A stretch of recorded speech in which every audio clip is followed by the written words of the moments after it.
ஒரு காலத்தில் மழையே இல்லாமல் ரொம்ப கஷ்டப்பட்டோம். இப்போ ஒரு 3 வருஷமாக நல்லா மழை பெய்யுது, பரவாயில்ல. ஆனால் 2 பாட்டிங்க வேலைக்கு போகும்போது நேற்று பேசிக்கிறாங்க.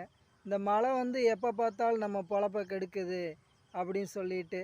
இயற்கையும் விவசாயம் பிடிக்காத ஆளுகளே கிடையாது.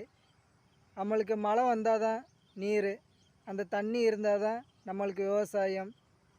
இந்த விவசாயத்துக்கு தேவையான ஆற்று தண்ணி இங்கே பாருங்கள், மழை பெஞ்சதுனால எவ்வளோ இருக்குன்னு பாருங்கள்.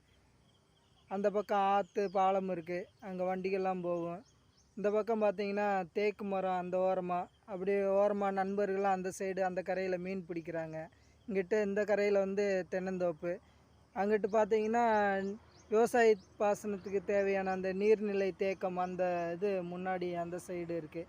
இப்படிப்பட்ட இந்த பூமியில் வந்து சில மனுஷங்கள் வந்து மழையை வரவேற்கிறவங்க 99%, ஆனால் அந்த 1% ஆளுக நம்ம பொழப்பு போகுதுன்னு திட்டுறாங்க.